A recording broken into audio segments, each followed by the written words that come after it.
Após uma longa greve, os servidores do INSS retomaram as atividades no dia 1º, mas os médicos peritos continuam paralisados, cumprindo apenas os 30% estipulados por lei.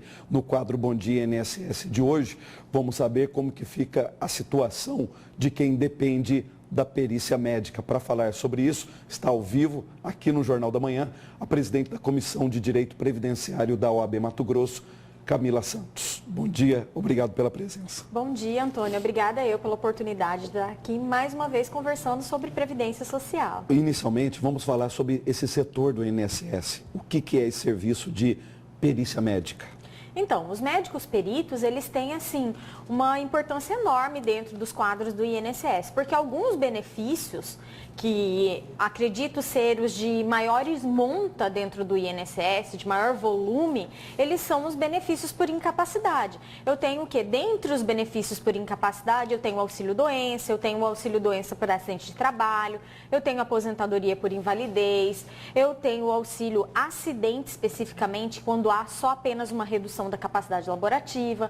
A gente tem o LOAS por incapacidade, então a gente tem uma série de benefícios que eu julgo ser os mais importantes, haja vista que aquela pessoa está o quê? Incapacitada para o seu trabalho. Ela está o quê? Ela está sem condições de exercer uma atividade laborativa e necessita da contraprestação do INSS. Ou seja, é um setor específico e estratégico da Previdência Social que vai dar um laudo técnico para saber se aquele cidadão tem ou não direito a receber um benefício, é isso? Exatamente. E o que acontece? Para se entrar na justiça, eu preciso do prévio requerimento administrativo. Eu preciso da realização dessa perícia para justificar o juiz. Olha, ele fez a perícia do INSS, porém não foi concedido o benefício e ele está incapacitado. Ou seja, queimou-se a etapa administrativa e agora nós vamos recorrer à Justiça Federal, é isso? Isso, prejudicou até o fato da gente entrar na Justiça, porque a gente precisa desse prévio requerimento administrativo. Então, hoje, a gente tem falado nas ações judiciais sobre a greve do INSS,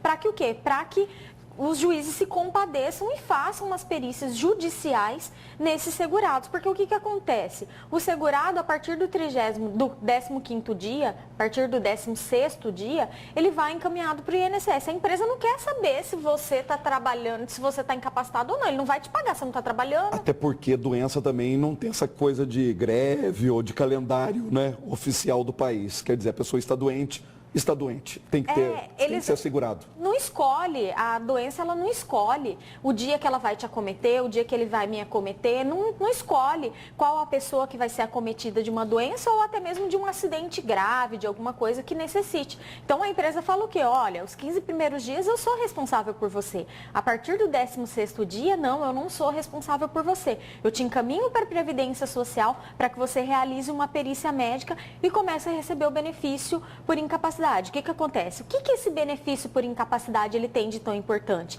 Ele supre o caráter alimentar. Então, eu não trabalho, eu não consigo alimentos para o meu sustento. Então, é o benefício por incapacidade que vai fazer com que o quê? O período que eu esteja incapacitada, eu consiga suprir as minhas necessidades e a necessidade da minha família. Então, qual que é a orientação para quem está assistindo essa entrevista, está com alguém doente na família e precisa receber o benefício do INSS, mas não consegue agendar a perícia médica? O que essa pessoa tem que fazer? Então, os agendamentos, eles estão sendo feitos. A desculpa é que o quê? Não temos médicos para realizar agora. Então, estão agendando para janeiro, para fevereiro, até lá eu não sei se a pessoa já morreu, se a pessoa já ficou boa. Então, o que acontece? A gente pede para entrar judicialmente, explicar na perícia, explicar na ação judicial, a pessoa que vai procurar lá a Justiça Federal na termação para realização de um benefício por incapacidade, explicar, olha, não estou conseguindo fazer a perícia, a minha perícia está até fevereiro, e em fevereiro eu não sei se eu vou estar vivo, para ver se realiza-se essas perícias ao menos judicialmente. E os médicos do INSS que se compadeçam com a população e que voltem a trabalhar, que façam aí um acordo logo para sua categoria, para que não os beneficiados, os mais fracos dessa relação, não sejam tão prejudicados. O INSS, o governo federal, não poderia, durante essa greve, contratar temporariamente médicos para manter essas perícias? Então, Antônio, na verdade, a partir dessa emenda, essas emendas 664, 665 e 676, foi permitido ao INSS fazer convênios médicos. Ou seja, ele vincular outros médicos que não são da rede do INSS à realização de perícia. Mas, por enquanto, não tenho visto isso acontecer. Então, qual que é a última recomendação aí? Então, a recomendação é continuar procurando seus médicos, que são os médicos que a gente chama de auxiliares, aqueles que dão os laudos médicos, aqueles que fazem os exames médicos, e procurar a Justiça Federal, bater as portas do Judiciário. Infelizmente, nós vamos ter que abarrotar o Poder Judiciário enquanto não se resolve a esfera administrativa. Obrigado. Obrigada eu.